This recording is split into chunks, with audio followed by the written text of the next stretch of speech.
Hello everyone. आज भारत के प्रमुख गवर्नर जनरल के बारे में चर्चा करूंगा, आप लोग ध्यान से सुने। सबसे पहले लॉर्ड ऑकलैंड, ये इसका कार्यकाल जो था वो भारत में इसका कार्यकाल 1837 से 1842 और इसका एक महत्वपूर्ण कार्य था, जीटी रोड का इसने निर्माण कराया था।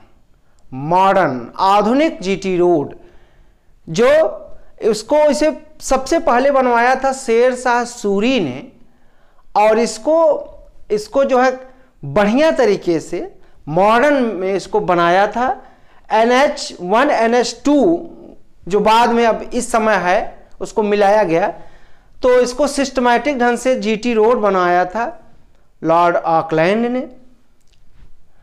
और इसके समय जो है वो प्रथम आंग्ल अफगान युद्ध हुआ था। और उसमें जो है उस युद्ध में अफगानी सेना ने जो है वो एक मेजर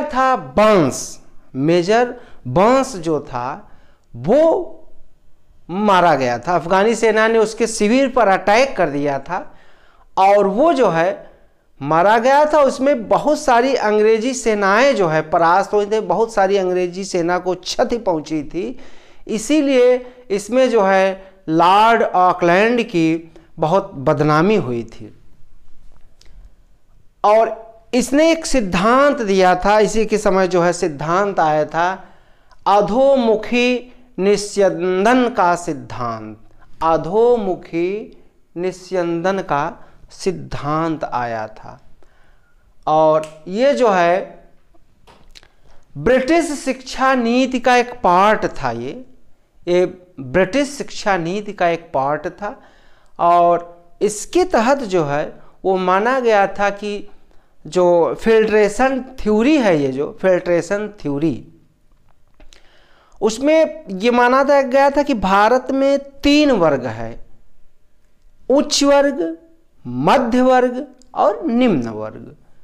और उच्च वर्ग में जो है वो 2 तरीके का कैटेगरी है, वो है एक हाई क्वालिटी के और एक लो क्वालिटी के। इस उच्च वर्ग में बांटा गया था। और इसमें जो है लॉर्ड ऑकलैंड के समय जो ये आया था फिल्ट्रेशन थ्योरी, तो उसमें ये बताया गया कि उच्च वर्ग को जो है वो शिक्षा प्रदान की जाए, इंग्लिश शिक्षा, अंग्रेजी शिक्षा दी जाए। और जब उच्च वर्ग के लोग जो है वो पढ़ लेंगे तो वो छन करके शिक्षा अन्य वर्ग में भी पहुंच जाएगी, मध्य वर्ग में और निम्न वर्ग में भी शिक्षा पहुंची जाए और अंग्रेजी शिक्षा जो है उच्च वर्ग को दी जाए। ये लॉर्ड ऑकलैंड का जो है उसके काल में आया था फिल्ट्रेशन थ्योरी। फिर आगे देखते हैं लॉर्ड एलिनबरा। एक बार आप लोग इसका स्क्रीनशॉट ले लें, मैं हट जा रहा हूं। आप लोग स्क्रीनशॉट ले लिए, अब आगे देखिए, अब मुझे लिखने में कोई दिक्कत नहीं होगी।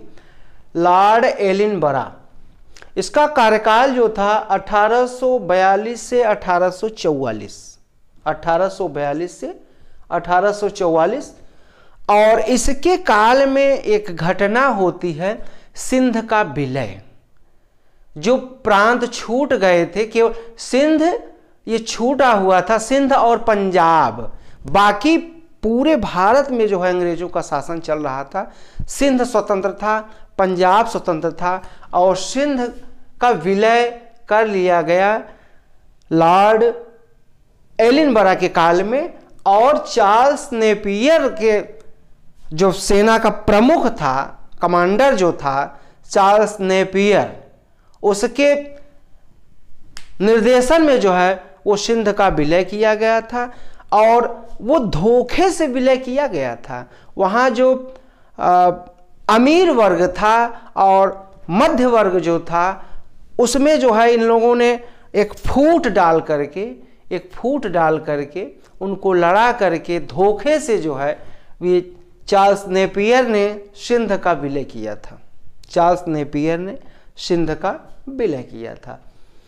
एक घटना और इसके कार्यकाल में होती है, दास प्रथा पर पूर्ण रूप से प्रतिबंध लगा दिया गया। जहां विलियम बेंटिंक के काल में इसको रोक तो लगाई गई थी, लेकिन पूर्ण रूप से अगर प्रतिबंध किया गया दास प्रथा पर तो लॉर्ड ऑकलैंड के काल में किया गया। आप लोग इसको ध्यान देंगे, ये जितना मैं पढ़ा रहा हूँ वेरी इंपॉर्टेंट है लॉर्ड, तो इसको आप लोग ध्यान से सुनिएगा। आगे जो है अगला लॉर्ड आता है, अगला लॉर्ड हॉर्डिंग्स। ये इसका कार्यकाल 1844 से 1848, 1844 से 1848। नरबली प्रथा को समाप्त किया गया। यह भी प्रथा जो है विलियम बेंटिंक के काल में समाप्त की गई थी, लेकिन पूर्ण रूप से जो है एकदम से इस प्रथा पर रोक लगा, समाप्ति की गई नरबली प्रथा लॉर्ड हॉर्डिंग्स के काल में। प्रथम आंग्ल पंजाब युद्ध हुआ। अब जो सिंध का हुआ था उसके बाद ये प्रथम आंग्ल पंजाब युद्ध हुआ इसके काल में, हॉर्डिंग्स के काल में। फिर अब अगला जो है गवर्नर जनरल आता है, वो आता है लॉर्ड डलहौजी। डलहौजी जब ये आता है तो उस समय ब्रिटेन में बताया गया, कहा गया कि भारत में बहुत सारे सुधार की ज़रूरत है। इसके ऊपर दबाव था कि भारत में आप सुधार करिए। तो भारत में ये सुधार करता है, और सुधार के पीछे कारण क्या था कि भारत को जो है, ब्रिटेन को जो है वो एक पूर्ण बाजार, एकीकृत बाजार चाहिए था। वो अपने माल को भारत में बेचना चाह रहे थे, तो उनको एक पूरा भारत एकीकृत बाजार उनको चाहिए था। इसीलिए उस बाजार को बनाने के लिए लॉर्ड डलहौजी 3 प्रकार के कार्य जो है वो करता है। और वो कार्य क्या थे, उसके 3 रूल थे। जो इसमें भारत में जो कुछ रियासतें थी वैसे तो अंग्रेजों की अधीनता स्वीकार कर लिए थे, लेकिन पूर्ण रूप से अधीनता नहीं स्वीकार किए थे। उसी को जो है वो मिलाने का काम करता है। पहला तो वो कहता है कि युद्ध के द्वारा, पहला वो कहता है कि मनाया जाए। पहले जो है हम उनको बातचीत से मनाएंगे, अगर बातचीत से वो नहीं मानते हैं तो युद्ध के द्वारा जो है उनके राज्य को मिलाया जाएगा। और उसी में उसकी नीति है एक राज्य हड़प की नीति या राज्य विलय की नीति, युद्ध की नीति और कुशासन की नीति। और व्यापारिक, मैंने बताया कि व्यापारिक पूंजीवाद का केंद्र बनाया जाए। भारत को जो है वो व्यापारिक पूंजीवाद का केंद्र बनाया जाए। और एकीकृत बाजार, मैंने बताया एकीकृत बाजार और पूर्ण व्यापारिक केंद्र भारत को बनाया जाए। इसी के तहत वो कार्य करता है, एकीकृत बाजार बनाने के लिए और व्यापारिक पूंजीवाद के लिए। और उसने तब क्या नीति चली, उसने नीति चली कि मानने से और नहीं मानते हैं तो फिर उन पर अटैक किया जाएगा। अटैक करके जो है उनको भारत में मिलाते हैं, जिससे हमारा बाजार, पूरा भारत जो है हमारा हो जाए और उसमें अपने सामान को बेच सकें। तो सबसे पहले उसने जो है वो युद्ध के द्वारा जो है जिन प्रांतों को मिलाता है वो है सिक्किम। पहला आपका सिक्किम है 1850 में युद्ध के द्वारा मिलाता है। पंजाब 1852 में, बर्मा 1852 में। इसको आप देख लेंगे, पंजाब सिक्किम और वर्मा, 3 प्रांत जो है वो युद्ध के द्वारा भारत में मिलाता है। और ये तो हो गया युद्ध के द्वारा। इस क्वेश्चन आ सकता है कि कौन सा राज्य जो है भारत में लॉर्ड डलहौजी ने युद्ध के द्वारा भारत में शामिल किया, और उसमें दे देगा कि पंजाब, बरार, अवध, सिंध। इसमें आपको चुनना है, तो आप इससे यहाँ देख करके उसको आप चुन सकते हैं, विकल्प में लगा सकते हैं सिक्किम, पंजाब, बर्मा युद्ध के द्वारा।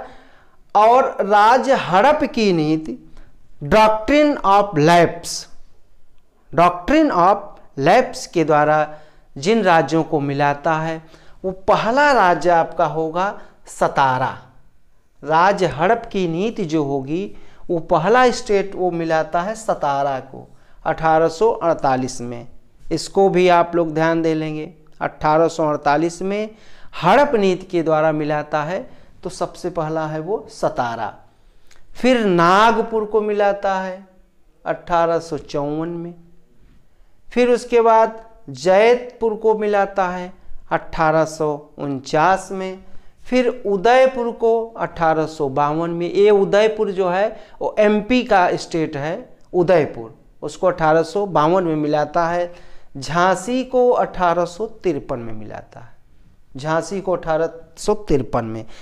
2 राज्य उसने जो है वो कुशासन के आधार पर जो है भारत में शामिल किया। यहां तो बता दिया कि जैसे नागपुर, सतारा, जैतपुर, उसने कहा कि इन स्टेटों में, इन जो रियासतें थी, इनका कोई उनका वास्तविक पुत्र नहीं था। इन लोगों ने, इन राजाओं ने दत्तक पुत्र जो है पुत्रों को गोद लिया था, और उसने एक नीति लगाई, राज्य हड़प की नीति, उसने युद्ध के द्वारा जीत लिया। अब उसको लगा कि इन राज्यों को कैसे मिलाएं, तो एक चाल चली डॉक्ट्रिन ऑफ लैप्स, और उसका कहना था कि जिन रियासतों के पास उनके अपने बच्चे नहीं हैं, उनके राज्य को ब्रिटिश राज्य में मिला लिया जाएगा, दत्तक पुत्र को नहीं माना जाएगा। जैसे गंगाधर राव जो है झांसी के राजा, वो समाप्त डेड हो जाते हैं, तो रानी लक्ष्मीबाई ने आनंद राव को जो है बच्चे को गोद लिया था, और लॉर्ड डलहौजी ने उसको नहीं माना और उस पर अटैक कर दिया, और ह्यूरोज ने जो है रानी लक्ष्मीबाई को पराजित किया था। उसी तरीके आपका ये जो अन्य राज्य हैं उनको भी मिलाया था। सतारा को, सतारा रियासत थी, उसमें भी राजा के पास पुत्र नहीं थे, तो इस माध्यम से मिलाया था। कुशासन के आधार पर अवध और बरार को मिलाया था। चूंकि अवध का पहला नवाब जो था, उसको ध्यान दे लें आप, सआदत खां था। अवध का पहला नवाब सआदत खां था, और अंतिम नवाब अवध का था वाजिद अली शाह। वाजिद अली शाह जो है वो अंतिम नवाब था। उसकी पत्नी थी, रानी थी बेगम हजरत महल। बेगम हजरत महल उसकी पत्नी थी, और उसका पुत्र था बिरजिस कद्र, उसका नाम था बिरजिस कद्र। अब डलहौजी को लगा कि इस राज्य को मैं कैसे मिलाऊं अपने में, तो कहा कि यहाँ पर जो है शासन सही नहीं चल रहा है, यहाँ पर शासन सही नहीं चल रहा है, तो कुशासन के आधार पर अवध को मिला लिया और बरार को मिला लिया। ये स्टेट हो गए। उसने जो है कुछ अन्य कार्य भी किए जो अच्छे कार्य भी थे डलहौजी के। उसने क्या किया, मेरठ में आधुनिक तोपखाना का निर्माण कराया। मेरठ में आधुनिक तोपखाना, सेना का मुख्यालय शिमला में स्थापित किया। सेना का मुख्यालय शिमला में स्थापित किया, और ग्रीष्मकालीन राजधानी शिमला में बनाया। ग्रीष्मकालीन राजधानी कहाँ बनाया? शिमला में। चूँकि अंग्रेज जो है वो समशीतोष्ण एरिया में रहने वाले लोग थे, उनको ज़्यादा गर्मी लग रही थी और गर्मी में जो है ठंडा स्थान शिमला उनके लिए लगा था, तो वो शिमला में इसको राजधानी बनाते हैं। और डलहौजी ने शिमला में एक नगर स्थापित किया था, उसका नाम है डलहौजी नगर। उसी के काल में शिक्षा से संबंधित भी कार्य होता है। और उसके पहले देख लीजिए 1854 में डाक टिकट उसने जारी किया था। डाक टिकट, तार सेवा उसने शुरू कराई थी कलकत्ता से आगरा, तार सेवा कलकत्ता से आगरा। रेलवे उसके काल में चली। सबसे पहली जो रेलवे चली वो 1853 में चली थी, मुंबई से थाने के बीच। मुंबई से थाने के बीच 1853 में जो है वो रेलवे चली थी, उसी के कार्यकाल में। और एक सर चार्ल्स वुड जो थे वो कंपनी के जो है वो बोर्ड ऑफ कंट्रोल थे। ईस्ट इंडिया कंपनी के चार्ल्स वुड जो थे बोर्ड ऑफ कंट्रोल के अध्यक्ष थे, बोर्ड ऑफ कंट्रोल के अध्यक्ष थे। और उन्हीं के निर्देशन में जो है शिक्षा संबंधी एक आयोग गठित हुआ था और उस आयोग के वो अध्यक्ष थे। उन्हीं के निर्देशन में एक आयोग बना और इसको जो है उसको वुड डिस्पैच कहा जाता है, उसको जो है वुड डिस्पैच कहा जाता है। और वुड डिस्पैच को जो है इसका एक और नाम है शिक्षा का मैग्ना कार्टा। शिक्षा का मैग्ना कार्टा भी जो है वुड डिस्पैच को कहा जाता है। इसमें जो है वुड डिस्पैच ने जो रिपोर्ट दी तो उसने कहा कि भारत में जो शिक्षा दी जाए वो पाश्चात्य शिक्षा दी जाए, पाश्चात्य शिक्षा दी जाए। इससे जो है भारत में जो है एकीकृत बाजार निर्माण करने में सहायता मिलेगी। और उसने जो है ये पाश्चात्य शिक्षा पर जो है उसने बल दिया था। और 1857 में जो है एक घटना हुई थी एजुकेशन से संबंधित, जो लंदन में, जैसे लंदन यूनिवर्सिटी थी, लंदन विश्वविद्यालय था, उसी के आधार पर भारत में 3 विश्वविद्यालय बनते हैं। वो था कलकत्ता विश्वविद्यालय, बॉम्बे यूनिवर्सिटी और Madras university. Calcutta university, Madras university, Bombay university London विश्वविद्यालय की तर्ज पर जो है 1857 में भारत में 3 यूनिवर्सिटी स्थापित की गई। इसने जो शिक्षा का माध्यम बताया था वुड डिस्पैच ने, वो प्राइमरी स्तर पर जो है 1 से 5 तक जो एजुकेशन की बात इसने की थी। वर्नाक्यूलर मीन्स स्थानीय भाषा में, स्थानीय भाषा में शिक्षा दी जाए। जैसे अगर उड़ीसा में अगर कोई प्राइमरी स्तर का स्कूल खुलता है तो वहाँ पर उड़िया भाषा में, मराठा अगर महाराष्ट्र में कोई प्राइमरी स्तर का विद्यालय खुलता है तो वहाँ मराठी भाषा में। तो ये जो है उसने स्थानीय स्तर पर वर्नाक्यूलर स्थानीय भाषा की बात की।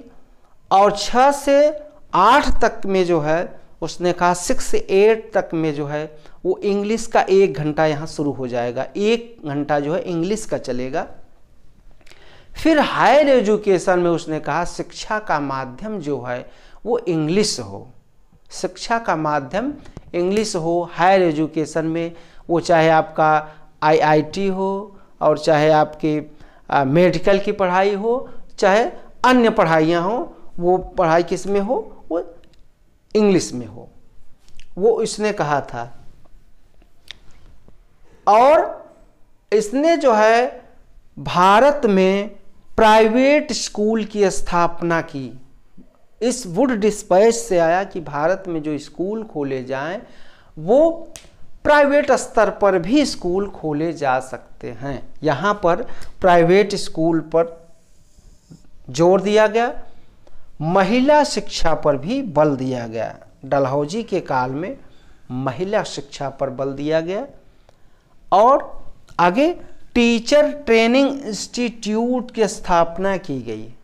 टीचर ट्रेनिंग इंस्टीट्यूट की स्थापना की गई डलहौजी के काल में, वो घोषणा पत्र के आधार पर। उच्च शिक्षा पूरी माध्यम इंग्लिश हो। तकनीकी शिक्षा के लिए केंद्र स्थापित किए जाएं। इसने वुड घोषणा पत्र ने बताया कि तकनीकी शिक्षा के लिए केंद्र स्थापित किए जाएं भारत में। इसके काल में लोक निर्माण विभाग PWD का जो है वो पुनर्गठन हुआ था। लोक निर्माण विभाग का पुनर्गठन हुआ था डलहौजी के काल में। और यही जो सर चार्ल्स वुड थे वो भारत में बाद में जो है वो भारत के सचिव बनते हैं। भारत सचिव जो है वो बनते हैं। आज इतना ही और धन्यवाद। आप लोगों को अच्छा लगा होगा।